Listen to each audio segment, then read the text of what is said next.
ఇండియాలోనే #1 varicose veins hospital Avis vascular centre. నమస్తే రమ్మగారు. నమస్తే జీ. రమ్మగారు, ప్రతిరోజు మనం చాలా పనులు చేస్తూ ఉంటాం. మనం చేసే ప్రతి పని మనకు నచ్చుతుంది, కరెక్టే అనుకుంటాం కూడాను. కానీ కొన్ని సందర్భాల్లో చాలా గర్వంగా ఫీల్ అవుతాం.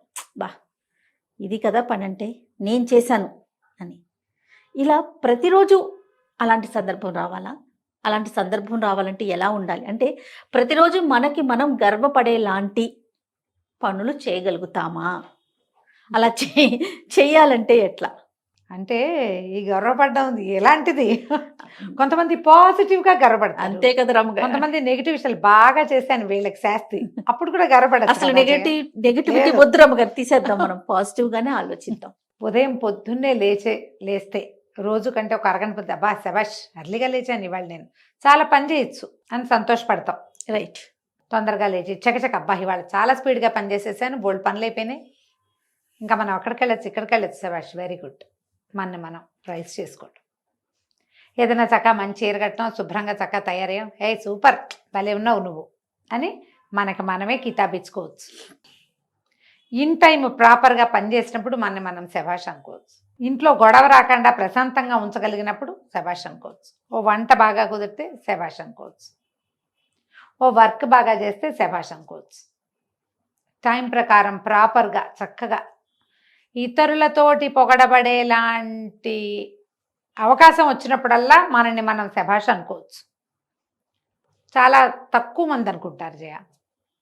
మనకెప్పుడు కూడా పొగడ్ట బయట నుంచి రావాలి. నువ్వు భలే బాగున్నావు అనాలి ఎవరైనా. నీ డ్రెస్ ఎంత బాగుంది, భలే ఉందో ఈ శారీ ఎక్కడ తెచ్చారు? రమ్మగారి చీరలు మరీ బాగుంటాయి, బాగుంటారు, లేదా బాగా సెలెక్ట్ చేసుకుంటారు. మీ చీర మీకు ఎంత బాగానో సూట్ అయింది. ఇది నాకు నేను అనుకోవటం కంటే ఎవరైనా అంటేనే బాగుంటుంది ఎప్పుడు కూడా. మీరు ఆలోచించండి, అవునా కాదా? ఇది ఎవరికి వాళ్ళకి ఒక క్వశ్చన్. మిమ్మల్ని చూసి మీరు సంతోషిస్తారా? ఇతరులు మెచ్చుకుంటే మీకు సంతోషం కలుగుతుందా?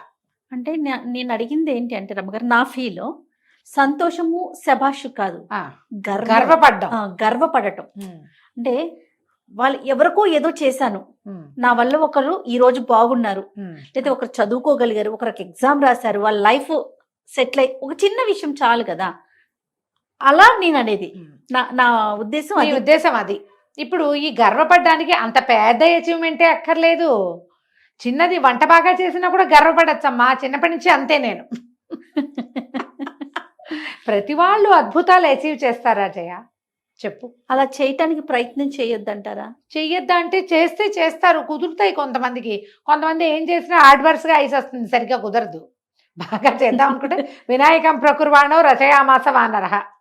ఏమిటి, వినాయకుడిని చేద్దాం అనుకుంటే కోతి బొమ్మ తయారైంది. ఏం చేస్తాము? ఏం చేయలేం కదా. చిన్న చిన్న విషయాల్లో మనల్ని చూసి మనం గర్వపడచ్చు. మనం చూసి మన అమ్మ, మన అక్కయ్యలు, మన నాన్న, మన భర్త, లేదా మన పిల్లలు, మన అత్తగారు, మన స్నేహితులు, మన కంపెనీ, మనం ఎక్కడ వాళ్ళు గర్వపడేలాగా ఉండాలి. ప్రౌడ్ ఆఫ్ యూ అనాలి.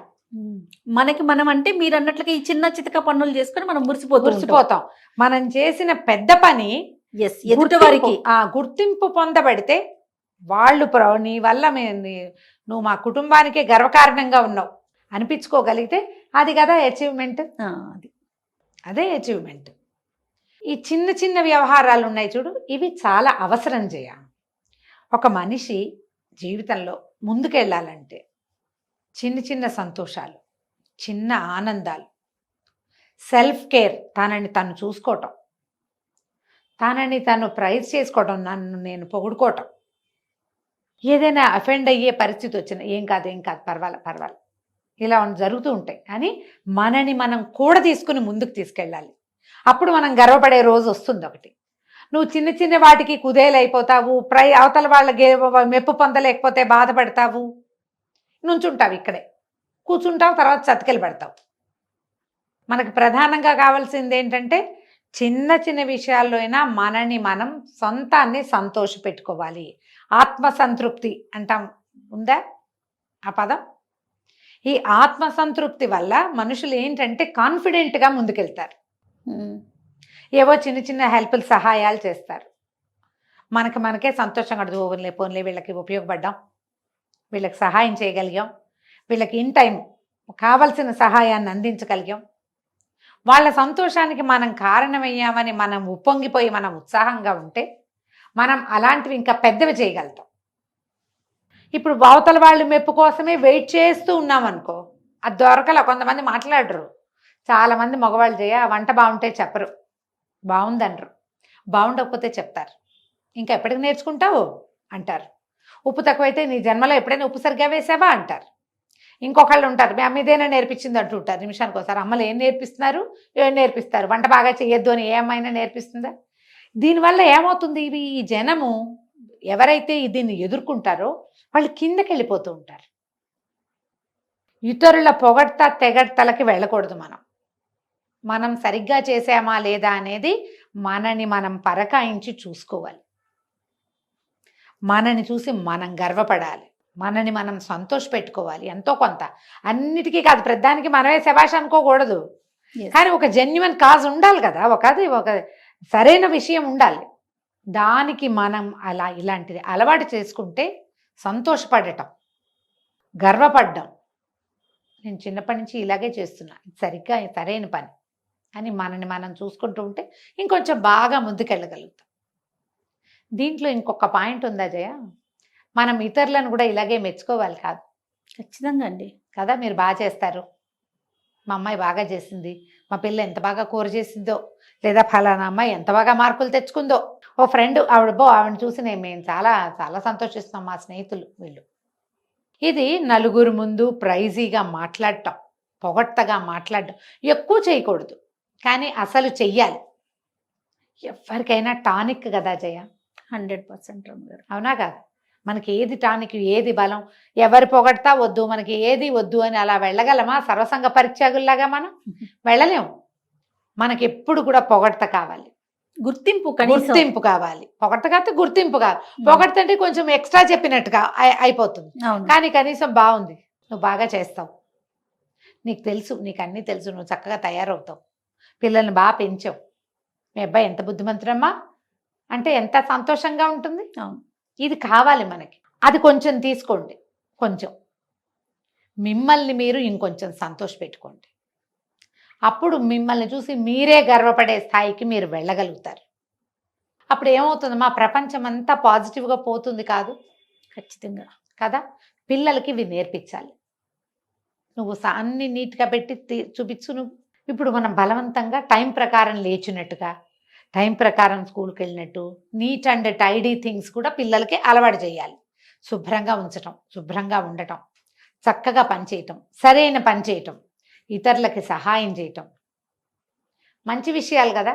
ఇవి ఒక ఏమన్నాలంటే టైం టేబుల్ లాగా కనుక కొన్ని అలవాటు చేస్తే అప్పుడు ప్రపంచం గర్వపడే స్థాయికి పిల్లలు ముందుకెళ్ళగలుగుతారు, మనం గర్వపడే స్థాయికి వెళ్తారు, చుట్టుపక్కల వాళ్ళు కూడా గర్వపడతారు. వాడు తన సొంతం మీద నేను సరైన పని చేశాను అని సంతోషపడి ముందుకెళ్తాడు. అంటే మూలాల నుంచి నేర్పించాలంటారు మీరు. మొదటి నుంచి కావాలి.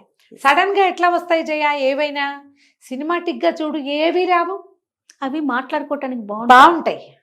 ఇంకేముంది, నీకు అన్నీ ఉన్నాయి కదా, దేశం గర్వించేలాగా నువ్వు ఏదో ఒకటి చేసేసే, ఏదో ఒకటి అది చేసే, ఇది చేసే, వీళ్ళకి అది ఇచ్చేసే, అవి మాట్లాడుకోవటానికి మాత్రం. కానీ ఆ లక్షణాలు రావాలంటే ముందు నుంచి చెప్పిన ఈ మూలాల నుంచి అనేది మార్పు రావాలి. నేర్పించాలి. ఎవరికైనా సహాయం చేసి వాళ్ళు సంతోషంగా ఉన్నారు చూడు, నీ వల్లే. ఇలాగే ఉండాలి. ఒకరి సంతోషానికి మనం కారణం కావాలి. వాళ్ళు సంతోషంగా ఉంటే నువ్వు గర్వపడచ్చు, ఉప్పొంగిపోవచ్చు. అంతే కదా. ఆ సంతోషం నిన్ను ఇంకా పాజిటివ్గా ముందుకు తీసుకెళ్తుంది. మరింతగా మన సంతోషం చుట్టుపక్కల పాకుతూ ఉంటే, ఇప్పుడు మనకి నవ్వొచ్చింది జయ, నువ్వు నేను నవ్వుతున్నావు, వీడు ఎవడో ఇంకోటి వస్తాడు, ఏం మేడం నవ్వుతున్నారంటే వాడికి ఏదో చెప్పి వాడు కూడా నవ్వుతాడు. వీడు ముగ్గురు నలుగురు నవ్వుతుంటే ఐదో వాళ్ళు విషయం తెలియకపోయినా నవ్వుతారు. అవునా కాదా? సంతోషం అట్లా వెళ్తుంది. ఇది అలవాటు చేయాల్సిందే. ఖచ్చితంగా ఆలోచించండి. తప్పకుండా. ఇది గిఫ్ట్ చేయటం, హెల్ప్ చేయటం, కనీసం మాట సాయం, పెద్ద పని చేయలేం, మాట సాయం చేయి, ఫోన్ చేసి కనుక్కో, ఒక్క వాక్యం, వాట్ ఈజ్ వాట్ అని తెలుస్తుంది నీకు, ఏమిటి వీళ్ళ సంగతి. అంతే. కొంతమంది ఎట్లా ఉంటారంటే, మనమే ఎందుకు చెయ్యాలి, వాళ్ళు మనకి ఏమైనా చేశారా? ఆడవాళ్ళు మగవాళ్ళని, మగవాళ్ళు ఆడవాళ్ళని కంట్రోల్ చేస్తారు చేయ సహాయాలు చేసే విషయంలో. ఎందుకు అక్కర్లేని పనులన్నీ పూసుకుంటారని. ఇప్పుడు ఈ సహాయం అనగానే తీసుకెళ్ళి మనం వెళ్ళి సమస్యల్లోకి వెళ్ళిపోకూడదు. సహాయం వరకే ఉండాలి. మనం కూడా పోయి గొంగలో దూకేలాగా కాకుండా రైట్. సహాయము, మంచి మాట, తెలివైన మాట, సరైన సమయంలో సరైన మాట చెప్పటము, లేదా ఇదిగో ఇలా వెళ్ళండి అని ఒక గైడెన్స్, ఒక దారి చూపించటం, చేయాలి. ఒక మార్గదర్శకత్వం, ఏదో ఒకటి ఈ పక్కకి వెళ్ళండి, ఇలా వెళ్ళండి, వాళ్ళని అడగండి, వాళ్ళకి తెలుసు, వాళ్ళ దగ్గరికి వెళ్ళొచ్చు మీరు. ఇలాంటిది ఏదైనా సరే మీ వల్ల అయితే చేయండి, మీ పిల్లలతోటి చేయించండి, భర్తల్ని కూడా ప్రోత్సహించండి, మోతాదు మించకండి. ఎస్. సహాయం చేయండి అంటే ఇక అదే పనిగా కాదు, జాగ్రత్తగా. రైట్. నమస్తే. నమస్తే జయ.